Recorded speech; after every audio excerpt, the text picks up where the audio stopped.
Hey, Eval 708. I've had a request to do a video on question 3 of test 3, which you will be able to find on Blackboard if you didn't write test 3. This is a VAT question where you have to calculate the total VAT payable, which means there's some output calculations we need to do as well as input calculations.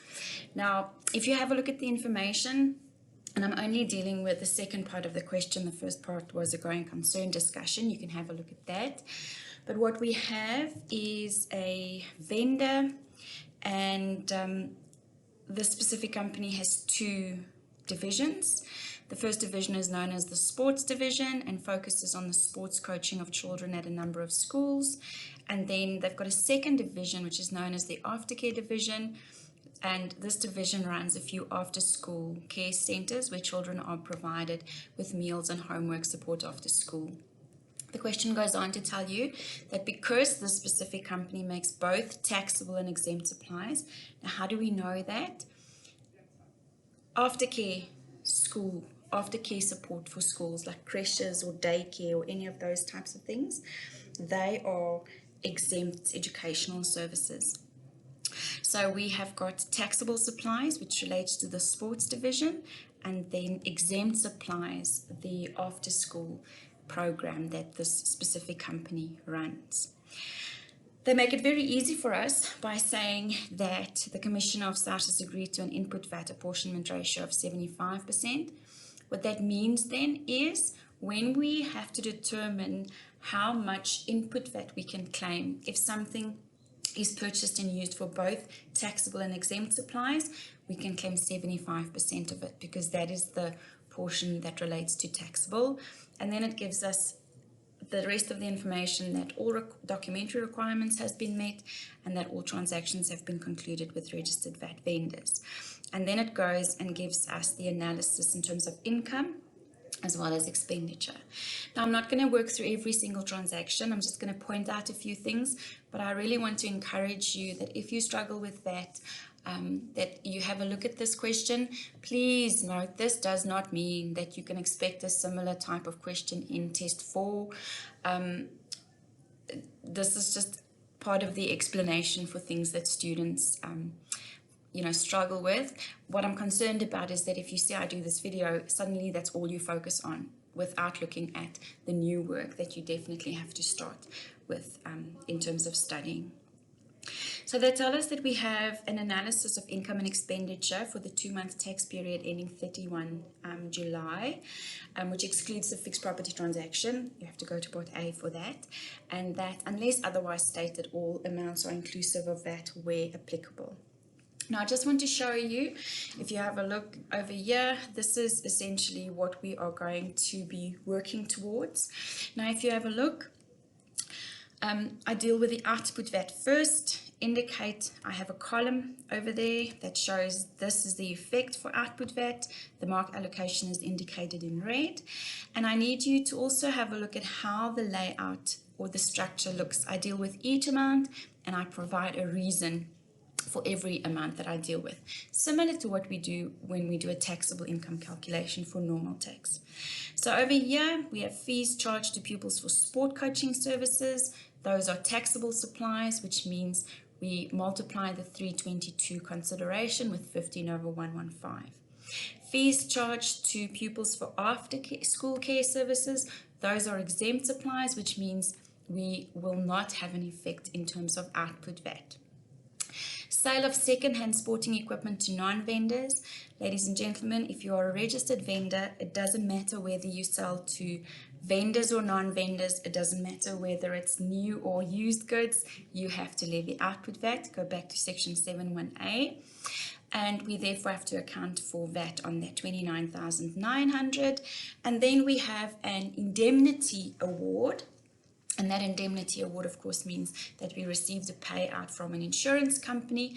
And I want to have a look at that one quickly. So if you go on to the notes, because you'll see in note 1, we will find the information. It says the indemnity award of 5/130 was received in relation to a fridge that was damaged when lightning struck close to one of Flick's Kids' after-school care centres. Luckily, no children were injured, but the fridge, which was used by staff to keep their food cool, was damaged beyond economic repair. Now, if we think about indemnity payments, we know that we will only account for an indemnity payment to the extent that we make taxable supplies. Now, the problem in this specific scenario is this fridge, upon which input VAT would have been denied anyway because it's entertainment, is used completely, 100% in the after-school care centres, which means it's used for the making of taxable supplies. Now, if you go to the solution, you'll see indemnity award received, and we have no output VAT we're going to account for here because it's the total reinstatement of goods damaged beyond economic repair on which input was denied. Why was input denied? It's entertainment. Okay. You could also have argued that it's used for the making of exempt supplies, which means we will not account for the output VAT. Right. If we go down to input VAT, and again, I want you to have a look at the structure and the format. For input VAT, I deal with each amount separately and I provide a reason for everything that I do. Please take note that if I do an input VAT calculation like over here, you'll see that I indicate my amounts in brackets. And the reason why I do that is because total VAT payable or refundable is the difference between output VAT less input VAT. And those brackets just remind me that, listen, once I've calculated my total output VAT, I have to deduct the following amounts from it in terms of input VAT, and whatever is left is either going to be payable to SARS if my output VAT exceeds input VAT, or SARS might have to refund me if my input VAT exceeds my output VAT. Now, let's just quickly have a look at one or two of these. I want us to have a look at, just want to take this one down. Let's have a look at bad debts. So bad debts, in other words, we've made sales, we levied output VAT and we accounted for the output VAT, and now we write it off. The first amount is owing by a parent for outstanding after-school care fees. Now, after-school care fees means this is in relation to exempt supplies, and have a look what I do with it on the solution. After-school care fees, bad debts, I'm not going to be able to claim input VAT because it's exempt supplies. While for the outstanding sport coaching fees, I am allowed to claim the deduction. I want to take you down to note number, it's note number 3, the second bullet, right? They say we purchased a computer on the 1st of July for $14,375. This computer is used for administrative purposes for both the sports division as well as the aftercare division. In other words, we purchased an asset and we're going to be using this asset both for the making of taxable and exempt supplies. In terms of how this is going to look on your calculation, we're going to say it's the acquisition of a computer, the 14,375 consideration multiplied by 15 over 115, because I'm able to claim input VAT, but I'm only able to claim input VAT to the extent that I'll be using it for the making of taxable supplies. So in this specific scenario, I'm only able to claim 75%. When you work through a question like this, it's really important to have a look at when you acquire something, how is it going to be used? If it's going to be used both for the making of taxable and exempt supplies, then you're going to have to do an apportionment. If it's going to be used 100% for the making of taxable supplies, in other words, it's not going to be used in our exempt supply part of the business, it's only going to be used for taxable supplies, then I don't have to make an apportionment.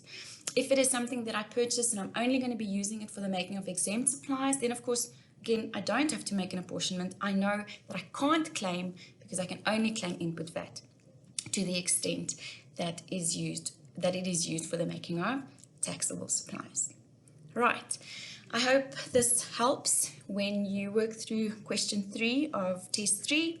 And yeah, please use the discussion board to let me know if you have any questions.